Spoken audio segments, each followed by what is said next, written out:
आम आवाम news channel में आप सभी का स्वागत है।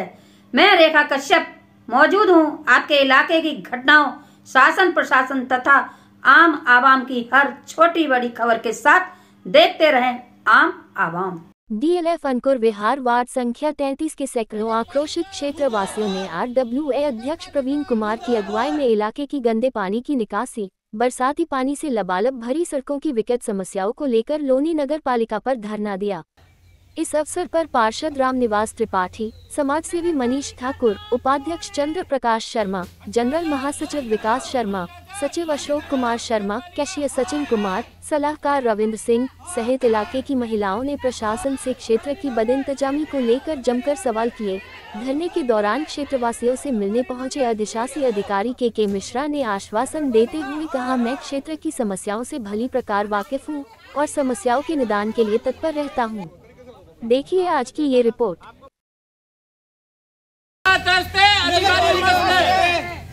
नगर पालिका हाय हाय, भ्रष्टाचार बंद करो, नगर पालिका हाय हाय, नगर पालिका हाय हाय, नगर पालिका हाय हाय, नगर पालिका हाय हाय।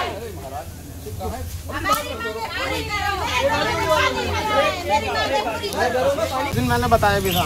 आप साथ में घूम रहे? हाँ घूम रहा था ना उस दिन। आप थोड़ा पीछे हो गया, मैंने थोड़ा सब सा मैं सर माजी दर्द चल नहीं पा रहा। हमारे तो पूरा दर्द ऐसा तोड़वा दिए। अरे सर एक तो मेरी बात सुनो, मेरी बात प्लीज सर, आपके पास है। सुनो सर, सुनो, आप कह रहे हो हमारे पास सब कुछ है, लेकिन उसका ये भी नहीं बोला आपने कि वो कीचड़ को हटवा के कम से कम वहाँ से लोग निकल सकते हैं पैदल। अरे सर बारिश में हमारे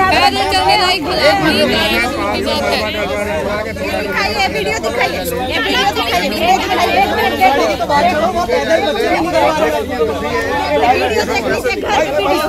बच्चे गिर रहे पानी में, चोट लग रही है, कोई भी बात करेगा तो समझ में आएगा समाधान। सब लोग आपने देखा था, आपको पता भी है। हाँ मैं बता रहा हूँ ना, आपको सब कुछ पता है, ठीक है, पता है। हाँ पता है। एक मिनट रुक जाओ, उसके ऊपर कोई कार्रवाई नहीं हुई। अगर आपने ये नहीं सोचा, एक मिनट सर, आपने ये नहीं सोचा कि जब वो जहाँ नाली की ब्लॉक थी वहाँ कीचड़ भरा हुआ था, वो लोग रोजाना वीडियो बस।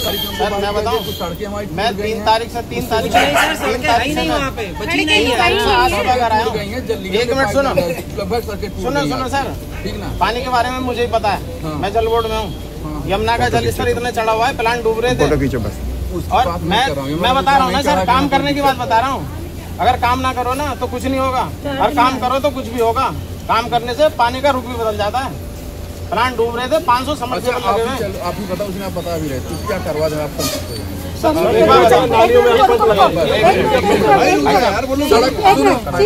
सर मैंने उस दिन बताया था। चलो अब मैं फिर दोबारा बताता हूँ। डीएलएफ में इतना पानी नहीं है। आप रहिएगा, एक पंप लगा दो आप, एक पंप लगा दो। और कहाँ हल निकल जाएंगे बताओ। आप पंप लगवा दो, हल निकल जाएगा। आपके हाथ देखने को तकलीफ नहीं होती, आपको हमारा वार्ड को इस तरह का है, आपको अच्छा थोड़ा लगेगा यार। डीएलएफ का इतना पानी नहीं है कि जो पानी नहीं निकल सकता। उसमें मैंने पहले भी बोला था, वो इन्होंने पंप लगवा दो, वहीं से बता दूंगा। 2-3 पंप लग जाएंगे, अंबा चौक पे पंप।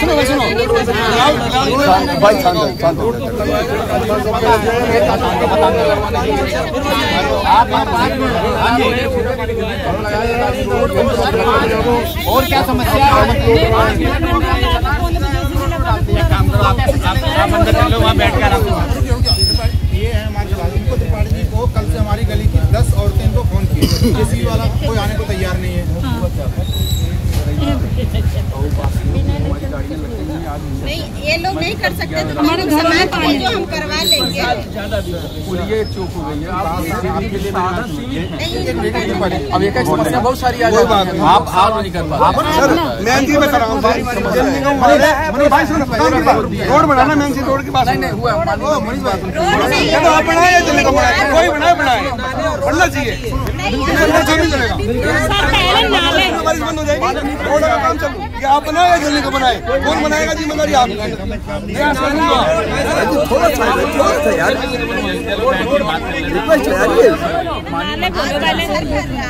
मैडम मैं भी बैठा था, आके मैंने भेजा था, बारिश के बाद रोड बनाई, बारिश के बाद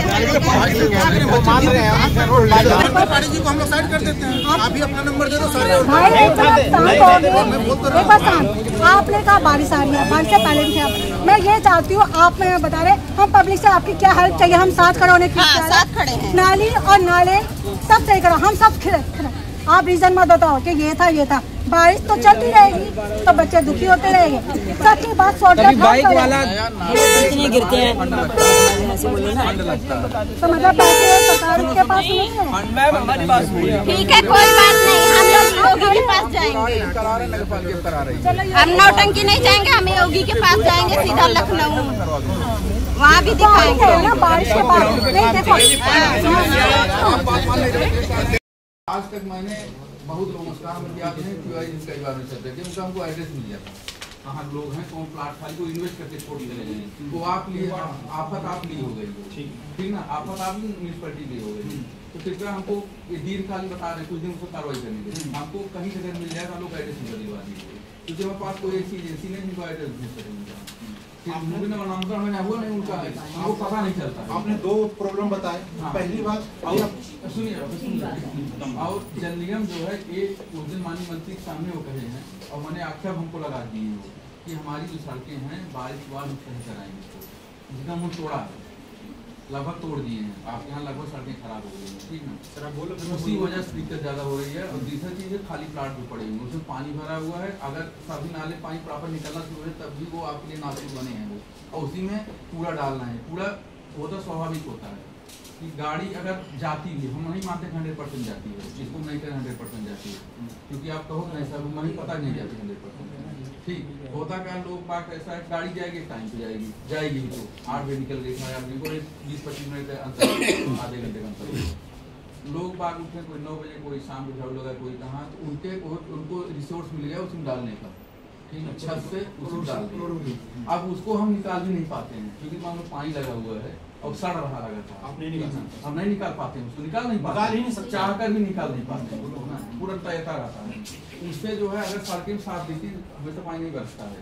हम भी गए हैं और सामान्य समय में गए हैं, सड़कें साफ सब कुछ ठीक, गड्ढा गुड्डी है, लोग आ जा रहे हैं किसी सफर कर रहे हैं, लेकिन वो इतना गंदा लगता है, वो खाली प्लाट उसमें इतने कूड़े रहते हैं, हम तो किस करते थोड़े से मलबा इन्होंने डलवा दिया, फिर वो मलबा भी डल गया रुकना। अब क्या हो गया स्थिति कि ना वहाँ से स्कूल की गाड़ियाँ जा सकती हैं, ना उससे हमारे बच्चे जा सकते हैं स्कूल, ये ब्लॉक में आप ठीक है, ये ब्लॉक भी समझते हैं। हाँ, चारों तरफ से, ठीक है, महाकाल मंदिर की तरफ से वहाँ पे प्लॉट की वजह से पूरा गंदा है। आप इधर से MM रोड की तरफ से जाओगे तो वहाँ हाँ पूरा रोड खराब है, वहाँ पे जाए गाड़ियाँ लेके नहीं निकल सकते। गए थे राइट साइड मुड़ गए। अब क्या है, अभी जो पानी आप सर उसको बोलो कि जैसे भी बरसात खाना होने हो सकता है, दुर्गा पूजा तक बरसात पूरे महीने चलेगी, कोई भरोसा नहीं, बारिश कभी भी हो सकती है। तो उनसे आप ये बोलिए कि जो बना रहे हो कहाँ रहती हैं? ए ब्लॉक में रहती हैं। यहाँ पर किस लिए आई हुई हैं आप लोग? हमारे घर पर पानी आ रहा, हम इतने परेशान हो रहे हैं, गिर के जा रहे हैं, फ्लोट तो पानी सामने कट के आ रहा है। जब सड़क बने तब बने, फिलहाल के लिए तो नाली का पानी है, फिलहाल के लिए ऐसी पानी गंदा पानी है, नाली का पानी कह रहे हो, गंदा सीवरों का पानी है। मतलब आपका कहने का आम जन को सुविधा तो मिलनी चाहिए जिससे कि आवागमन फिलहाल के लिए। जब सड़क बनेगी तब बनेगी, हम ये नहीं करें आज हमें सड़क दो, आज हमें नाली दो, हमें भी पता टाइम लगता है, लेकिन कम से कम ऐसा व्यवस्था रहनी चाहिए। जैसा और जगह करा है ऐसा में करा वैसे हमारा भी कर दो। पानी की निकास के लिए आए क्योंकि जहाँ पे हमारी बिल्डिंग खड़ी है उसमें पूरा टोटल पानी भरा हुआ है, चारों तरफ से पानी है। आने वाले समय में बिल्डिंग को गिरने को भी खतरा है क्योंकि 1.5 साल से लगातार वो पानी से खड़ा है और अब पानी इतना आ गया कि गेट से बाहर बह रहा है, बिल्कुल आगे मुश्किल हो रहा है। 3-3 4-4 फुट पानी आ गया और इसमें अगर कोई बच्चा गिरेगा, कोई हादसा हो गया तो कौन जिम्मेदार होगा? जिम्मेदार कौन होगा? कोई बच्चा और उसमें वो क्या हम लोग भी जाएंगे, हम भी डूबने लाए इतने। मेरा नाम अशोक कुमार है, मैं यहाँ 2012 से रह रहा हूँ। अखिलेश सरकार थी, उसके बाद 2017 में यूपी सरकार यहाँ पे आई है। 2017 में योगी जी के सरकार के बाद यहाँ एक ढेले का काम तक नहीं हुआ है।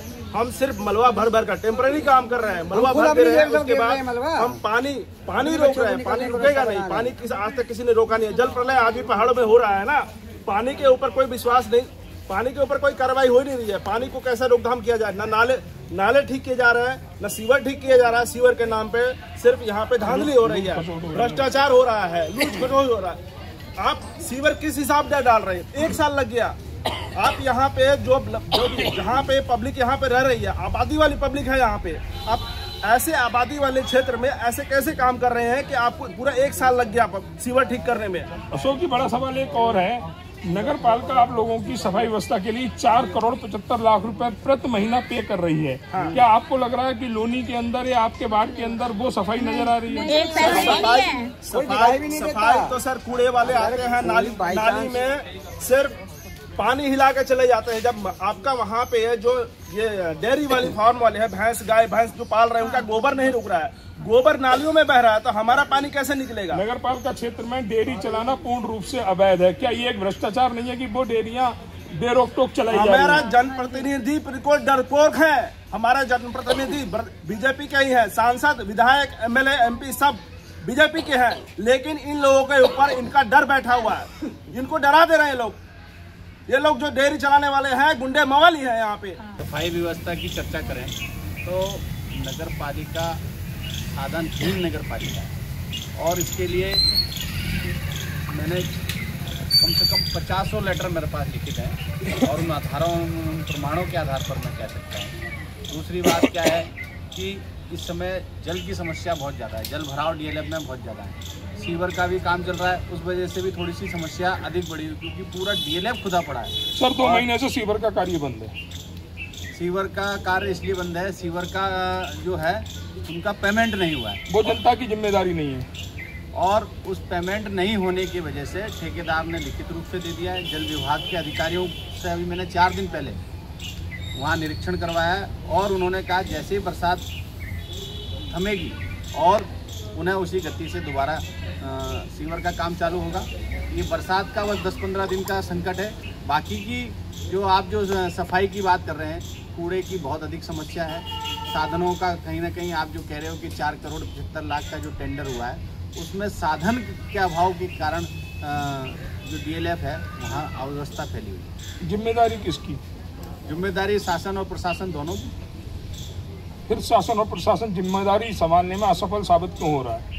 निश्चित रूप से जो दोनों ही बड़े जनप्रतिनिधि हैं, जिसमें विधायक भी हैं और चेयरमैन भी, आपसी विवादों में उलझकर कहीं ना कहीं इसको दिशा को गलत दिशा की तरफ ले जा रहे हैं। और जो मूल जो विषय है, जो आपने कहा जैसे मूलभूत सुविधाएं चाहिए, उन मूलभूत सुविधाओं की तरफ किसी का ध्यान नहीं है, क्योंकि आपसी संघर्ष में अधिकारी और प्रशासन मौज काट रहा है और जनप्रतिनिधि आपसी संघर्ष में उलझे हुए। आपसी संघर्ष में जनता का क्या दोष? उसने वोट देकर चुना, लेकिन फिर भी व्यवस्थाओं से काफी दूर है। यही तो मैं कह रहा हूँ कि उस आपसी संघर्ष को छोड़कर प्रशासन को टाइट करें, प्रशासन से साधन मांगे, प्रशासन की जिम्मेदारी तय करें। लोग RW अध्यक्ष के नाते मैं यहाँ आया था, हमारे साथ मैंने अधिकारियों को पहले भी लेटर दिए हुए हैं, बोला हुआ भी है, पर्सनली भी, उन्होंने कोई सुनवाई नहीं की। अव्यवस्थाओं का दोषी कौन? अव्यवस्थाओं का दोषी तो प्रशासन है। प्रशासन है। आपने प्रशासन का दरवाजा खटखटाया, यहाँ से आपको क्या आश्वासन मिला? आज हम प्रशासन के पास आए हैं और मजबूरी में यहाँ आके हमने थोड़ा सा शोर शराबा करा है, जबकि हम करना नहीं चाहते थे। पहले भी हमने इनसे बोला था, लेकिन इन्होंने हमारे काम के ऊपर ध्यान नहीं दिया, हमें बेवकूफ़ बनाया गया। जैसे कि ये वहाँ गए, बोला गया, बात हुई इनसे, इन्होंने अर्जेंटली एक पंप भिजवा दिया 2 घंटे बाद और उसे उठवा लिया। मतलब सरासर बेवकूफ़ बनाया गया। क्या आपकी समस्याओं का समाधान पंप है? पंप से ही शुरुआत है, क्योंकि जब तक पानी खाली नहीं होगा, जब तक सफाई नहीं। अस्थायी समाधान, स्थायी समाधान। स्थायी समाधान तो ये है कि नाला बनेगा, सीवर लाइन जब तक चालू नहीं होगी, जब तक वो स्थायी समाधान होगा नहीं। स्थायी समाधान मैं बताता हूँ आपको। तो उस स्थायी समाधान के लिए आप यहाँ पर आए हुए हैं? हाँ, यहीं पर आए हुए हैं। क्या आपको लगता है कि ऐसे अधिकारी आपकी समस्याओं का स्थायी समाधान कर सकते हैं, जो कहीं ना कहीं लोनी को जिन्होंने हंसिए पर डाल दिया है? नहीं, अगर ये नहीं करेंगे तो आज तो हम बिल्कुल छोटे से उसको आए हैं, सिर्फ ये तो एक नमूना था। जब ये नहीं सुनेंगे तो फिर कुछ और बड़ा और दरवाजे खटखटाने पड़ेंगे। बिल्कुल करेंगे, अब चाहे कुछ भी हो जाए उसके लिए हमें करना पड़ेगा, नहीं करेंगे तो।